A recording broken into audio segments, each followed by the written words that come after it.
Boa noite a todos. Então, hoje a gente vai fazer uma revisão dos primeiros assuntos da primeira prova de materno-infantil, né? Então, nosso primeiro assunto era aparelho reprodutor feminino, que é dividido em mamas, órgãos genitais externos e órgãos genitais internos. E aí é só a parte de anatomia mesmo, que vocês já viram até na disciplina de anatomia, mas como a gente vai falar sobre materno infantil, a gente tem que fazer uma introdução sobre isso, tá? É só uma breve revisão. Então, o aparelho reprodutor feminino é dividido em mamas, aparelho genitais internos e externos. As mamas, elas são duas glândulas. Quem lembra o que é glândula? Que para ser glândula tem que produzir algo e excretar algo. Então, tudo no nosso corpo que produz alguma substância e excreta essa substância é chamada de glândula. Então, por exemplo, um órgão pode ser uma glândula.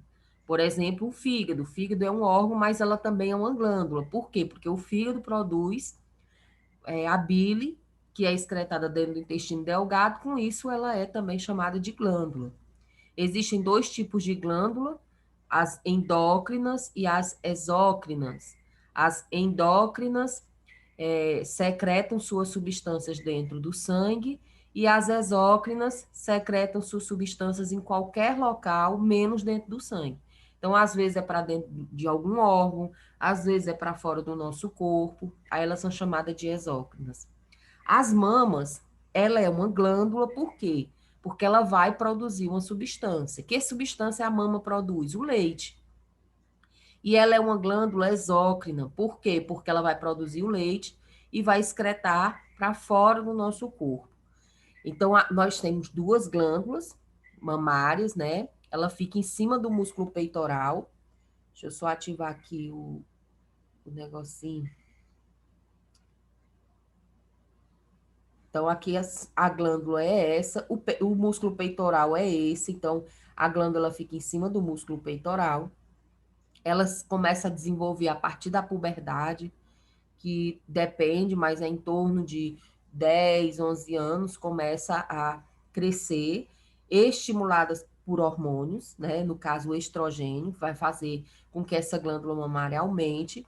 E durante a gravidez, ela vai aumentar mais ainda, justamente porque a função da mama é só essa, é produzir leite durante a amamentação, mas só que desde o início da gestação ela já começa a se preparar. E a função principal da mama é produzir leite.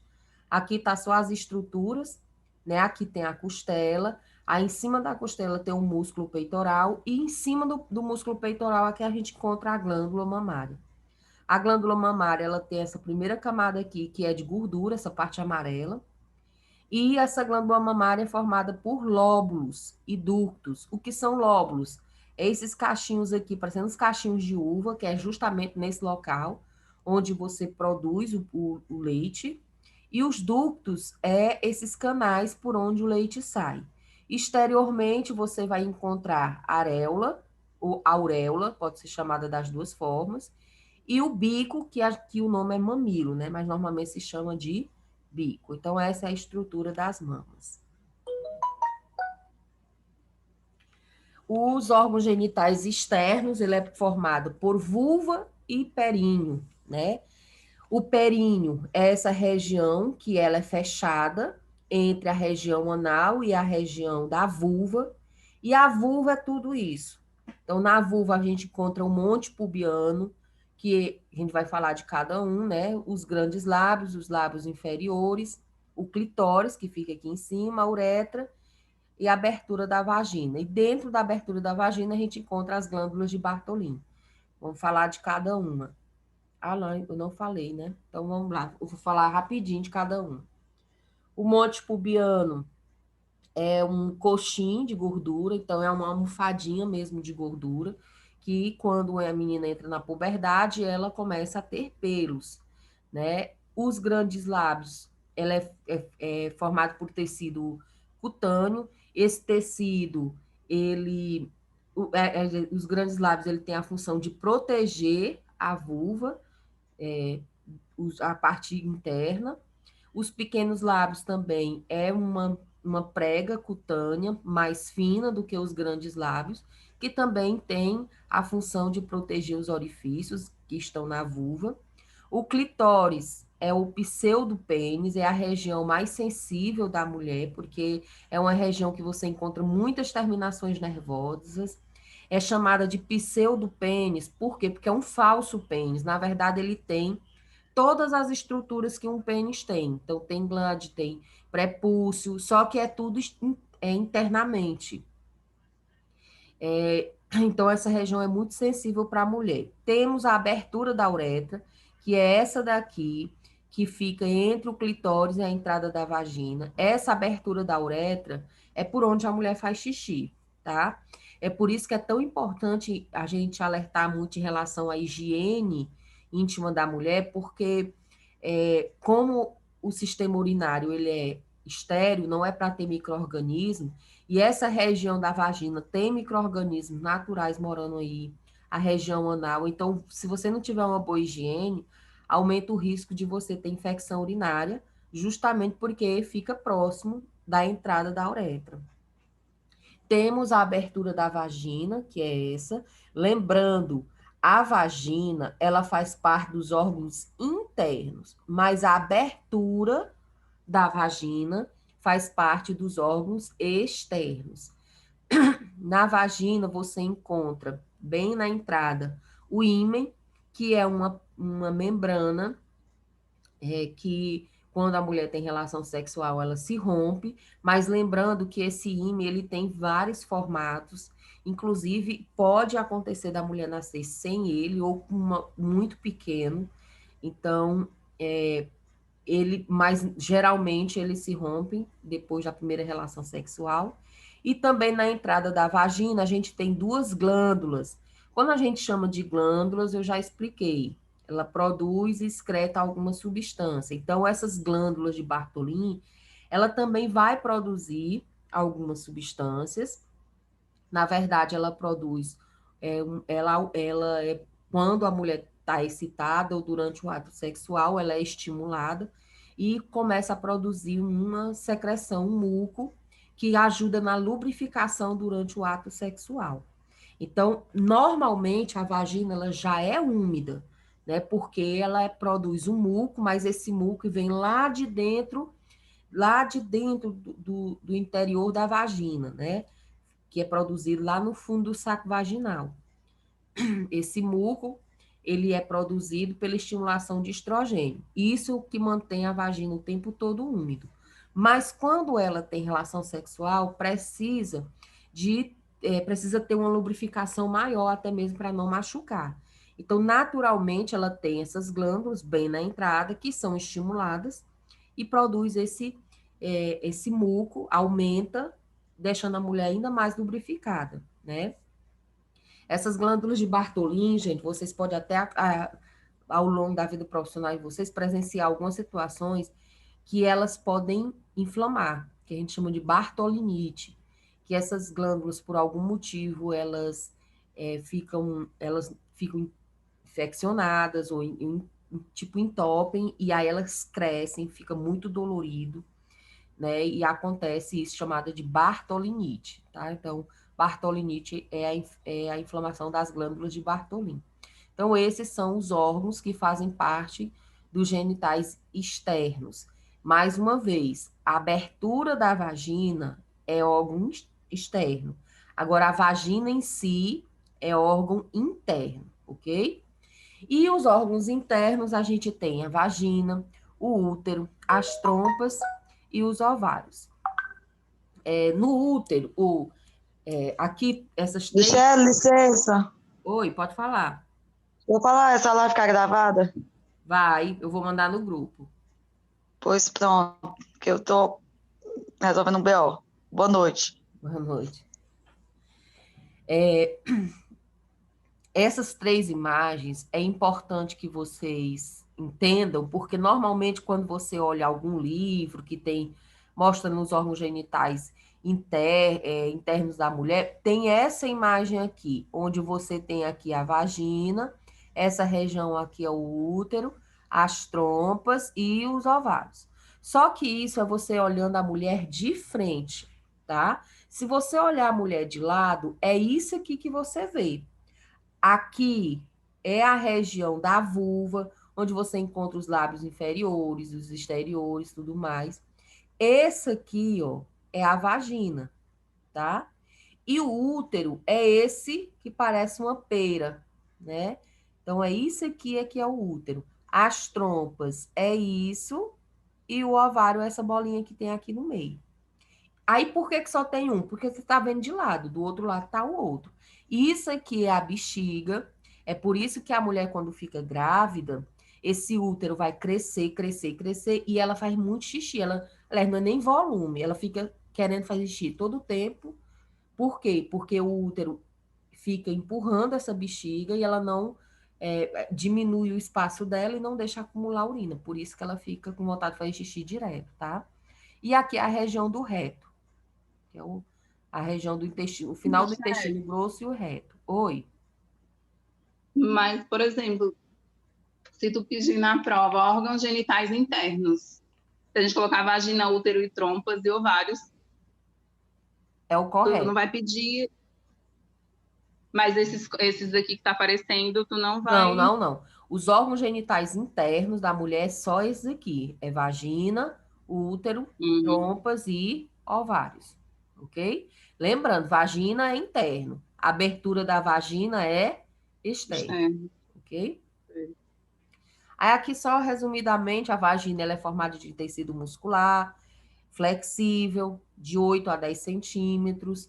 Ela consegue se distender, né? Porque ela é elástica, por isso que uma mulher que tem uma vagina com 8 centímetros, ela consegue ter relação sexual com um homem que tem um pênis maior do que 8 centímetros. A vagina ela fica entre a bexiga e o reto e se comunica com o útero. Na verdade, a vagina é que permite que o útero se comunique com o exterior. Né? Aqui está o colo do útero. A função da vagina, ele é um órgão de cópula, né? É o órgão copulador da mulher. Ele vai servir de passagem do fluxo menstrual, porque o fluxo menstrual vem lá de dentro do útero, então a vagina serve como uma passagem. E também é o canal de parto. Quando a mulher tem parto normal, é pela vagina que a criança sai. Aqui na região da vagina, ela é úmida, como eu já falei para vocês. E os líquidos do nosso corpo, ele tem um pH. Cada líquido do nosso corpo, 70% do nosso corpo é formado de líquido, né? Mas cada região, cada local tem um pH diferente. O que é esse negócio de pH? O pH, ele mede a acidez dos líquidos, tá? A vagina, naturalmente, ela é ácida. Ela tem um pH entre 3,8 e 4,2. O pH, ele vai como? Ele vai de 0 a 14, sendo que o 7 é pH neutro. Abaixo de 7 é a pH ácido e acima de 7 é pH alcalino ou básico, tá? Por que que a vagina ela é ácida? Para se defender. Porque aqui dentro ele tem uma microbiota, ou seja, tem micro-organismos residentes. Tem micro-organismos morando aqui. Então, tem várias bactérias, vários. O fungo muito conhecido, que é a Cândida albicans. Você tem lactobacilos, tem vários micro-organismos vivendo aqui na vagina. E aí você me diz, vixe, mas isso não é doença? Não, na verdade, esses micro-organismos, o nosso corpo, muitas regiões do nosso corpo é colonizada, mas de forma controlada. Pode acontecer dele se transformar em doença? Pode, principalmente quando você muda esse pH. Então, a vagina ela se mantém ácida justamente para impedir essa proliferação exagerada de micro-organismos. Quando isso ocorre, normalmente quando baixa esse pH, você tem algumas infecções, tá? Então, existe justamente para nos proteger. Aqui nessa imagem está mostrando aqui a entrada da vagina, ó, e essas aqui são as glândulas de Bartolin. Você não consegue ver as glândulas de Bartolin, tá? Você só, ela só produz essa secreção, mas você não sente elas só quando elas estão inflamadas e nem consegue visualizar. O útero, ele é formado também de músculo, oco, e ele é flexível. A parte oca do músculo, do útero, gente, é essa bem pequenininha aqui, porque essa roxa, rosada, ela é o músculo, tá? Ela tem o formato de uma pera invertida, ela fica atrás da bexiga e à frente do reto. E ela tem em torno de 7 centímetros em média, quando não está grávido, porque quando está grávido ele aumenta muito de tamanho, podendo chegar a 35, 38 centímetros e pode chegar até 1 quilo no final da gestação.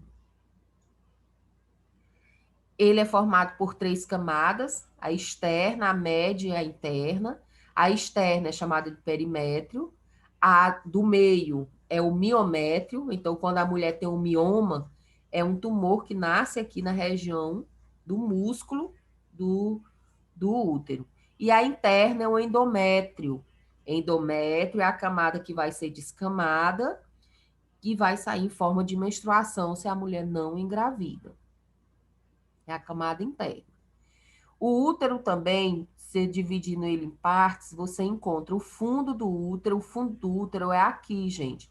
Quando a gente fala de fundo, a gente imagina que é embaixo, mas em relação ao útero, o fundo fica em cima. Isso é muito importante quando a mulher vai fazer pré-natal, porque a gente tem que identificar o fundo do útero para medir o tamanho da barriga, para saber se o tamanho está normal de acordo com a idade gestacional, tá? Então, o fundo do útero é em cima, tá? O corpo é essa região mais oca.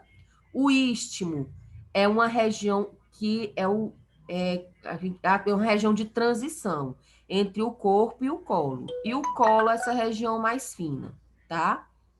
O colo, que é também chamado de cérvix, é formada pelo canal e pelo o colo do útero, né? Que é o que na verdade a gente chama de ósseo. Então, nessa imagem aqui maior, você tem o fundo, que é essa daqui, o corpo do útero, que é essa região mais oca, o istmo é essa região de transição, e o canal, né, ou colo do útero, é esse canal e o ósseo, que normalmente a gente conhece por colo do útero. Quais são as funções do útero? O útero ele tem a função de estender para abrigar o feto quando está grávido, e também ele tem um endométrio que também vai receber o ovo fecundado, que vai servir para sustentar essa gravidez no início dela. A gente vai entender isso quando for falar de fecundação. Outra função do útero, né, agora do colo, serve como canal do parto, ele vai dilatar, isso aqui ele dilata completamente, a gente vai ver isso quando for falar de parto, né, que vai ser o assunto para a terceira prova, que a gente vai falar tudo sobre o parto e a gente vai ver as fases do parto. E vamos ver também essa questão da dilatação total do colo. E também ele produz o muco, que faz lubrificar a vagina. As trompas, né, é um canal, são duas, também chamada de trompas de falópio, ovidutos, são dois, um de cada lado, tem em torno de 10 a 14 centímetros, e é o local, não esqueça, o local onde ocorre a fecundação é nas trompas, tá? A criança, ela se desenvolve, a gravidez se desenvolve dentro do útero, mas a fecundação, ela ocorre nas trompas. Então, quando o ovário envia o óvulo para as trompas, ele fica aqui, normalmente nessa região da ampola, esperando o espermatozoide. E aí, quando ocorre a fecundação, né, aqui em cima é que ele desce em direção ao útero. A divisão das trompas, essa primeira parte que é mais fina, que fica em contato com o útero, é chamada de istmo. Ampola, que é nessa região aqui que ocorre a fecundação. Infundíbulo, que é essa região final. E fíbrias, é essa aqui que parecem uns pelinhos, que até nos vídeos que eu mostrei para vocês na época das aulas presenciais, tem como se fosse um aspiradorzinho com os pelos que fica sugando o óvulo quando ele é lançado do ovário. Os ovários, eles são duas glândulas, e aí, mais uma vez, por que que são glândulas? Porque vão produzir algumas secreções, né? Alguma substância. Os ovários, eles vão produzir... os ovários, na verdade, ele é uma glândula mista. Por que que o ovário é uma glândula mista?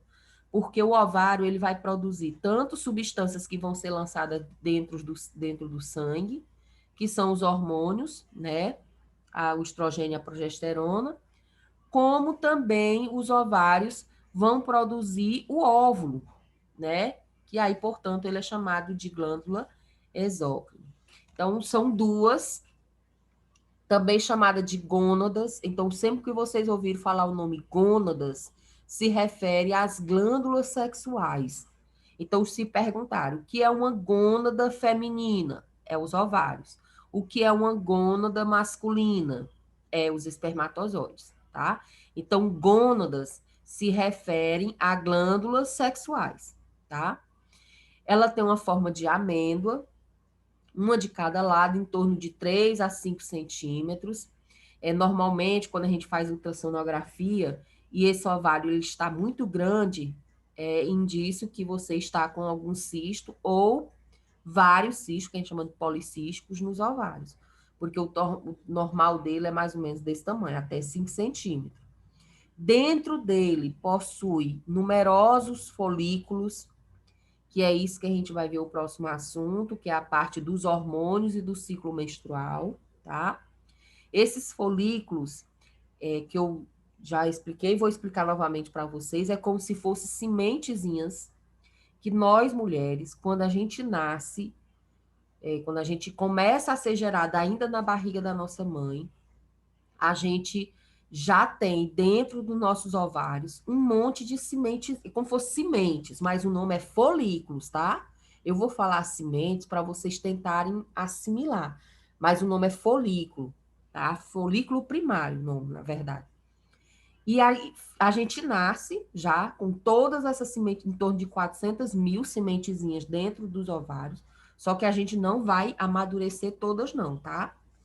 Então, e fica lá durante a nossa infância inteira, sem função nenhuma. Quando a gente menstrua, significa o quê? Que essa sementezinha, uma delas, foi pego ela e amadurecida, e vai ser justamente ela que vai se transformar no ovo. Mas isso eu vou explicar no próximo assunto. Então, dentro dos ovários, você possui vários folículos, que a gente chama de célula germinativa. O que é algo germinativo? Que cresce. Então, se você vai germinar uma planta, você vai plantar ela para nascer novas plantas. Então, é isso.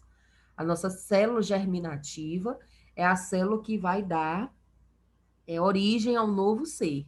Então, as nossas células germinativas são os folículos, que, quando amadurecidos, vão se transformar em óvulos. A função dos ovários: amadurecer os óvulos, como eu já disse, eu vou explicar bem direitinho esse assunto, e também produzir os hormônios ovarianos. Quais são os hormônios ovarianos? Estrogênio e progesterona, ok? Aqui fala da fase reprodutiva da mulher. Então, nós, seres humanos, nós temos a fase da nossa vida, a gente passa por várias fases. E no caso da mulher, ela tem fases específicas, se a gente comparar com o homem. Então, a mulher, na vida dela inteira, ela vai passar por todas essas fases, se não morrer antes, óbvio. Então, ela tem a infância, a puberdade, a adolescência, adulto, climatério, menopausa, senilidade e morte. O que é cada fase dessa? A infância é de criança, tá? A puberdade significa dizer que ela entrou na sua fase reprodutiva. Ou seja, quando ela entra na puberdade, significa dizer que ela já pode se reproduzir, tá? Aí vem a adolescência, que a gente vai ver a diferença das duas, de puberdade e adolescência. Aí vem a fase adulta, climatério, que o que é climatério? Climatério é a fase que antecede a menopausa. Muitas pessoas conhecem como pré-menopausa né? Ou até mesmo menopausa. Mas só que o climatério é a fase que antecede. A menopausa é aquela fase que que a mulher para completamente de menstruar. Então, quando ela para completamente de menstruar, a gente chama de menopausa, tá? Climatério é quando ela tem aqueles sintomas, né? São os fogachos, transpiração excessiva, ali é o climatério. Então, da puberdade até a menopausa é a fase reprodutiva e recebe o nome de menacme. Então, menacme é a fase reprodutiva da mulher. Senilidade, gente, se refere à velhice. Então, senilidade é velhice. E a morte. E aí, só explicando a questão da puberdade, como é que acontece. Na infância, o sistema reprodutor feminino, ele não se manifesta. Então, quando é criança, nem a mulher, nem o homem na infância tem o órgão genital dele não tem função nenhuma, o sistema reprodutor dele não tem função nenhuma. Só quando ele entra na menopausa, tá? Ou, desculpa, na puberdade, é que começa a se manifestar. E aí, quando é que isso se inicia? A partir dos 8 anos. Mas, professora, a puberdade começa com 8 anos? Não, não é a puberdade que começa com 8 anos, tá? Com 8 anos começa a questão hormonal, mas você não consegue ver nada físico. Para tanto as meninas como os meninos entrarem na puberdade, eles conseguirem se reproduzir, que faz acontecer tudo isso são hormônios. E aí, com 8 anos em média, tanto nos meninos como nas meninas, esses hormônios eles começam a trabalhar. Só que você não vê mudança nenhuma física.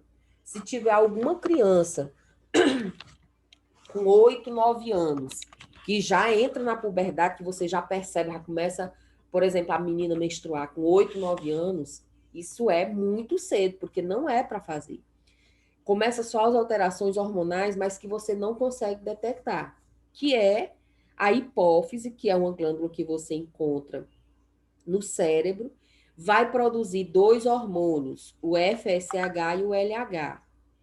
Esses hormônios, eles vão estimular, eles são produzidos na cabeça, na hipófise, e esse FSH e LH cai dentro do sangue e vão em direção aos ovários. Chegando lá nos ovários, vai começar a estimular os ovários.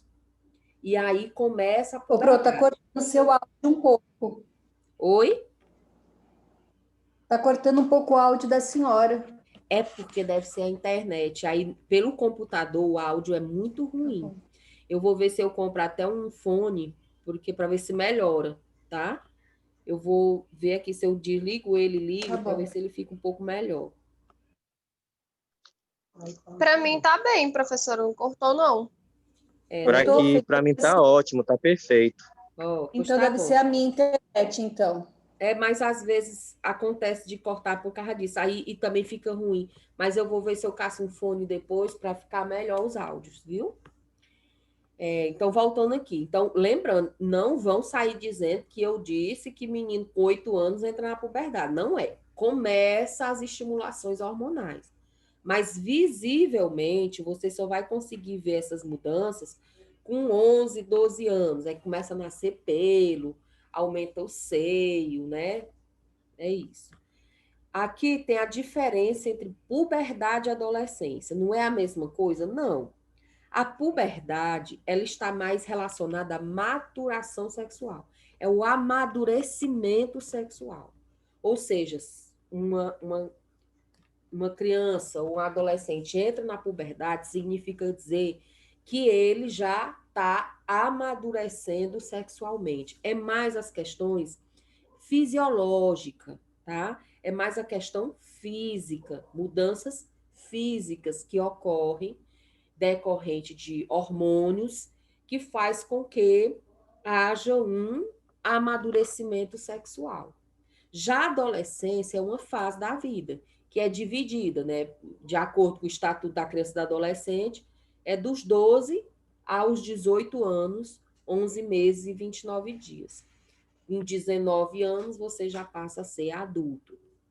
E a adolescência está mais relacionada o que ocorre nessa fase, dos 12 aos 18, que alterações psicológicas, sociais, físicas, né? Mas quando falar o amadurecimento sexual, é puberdade.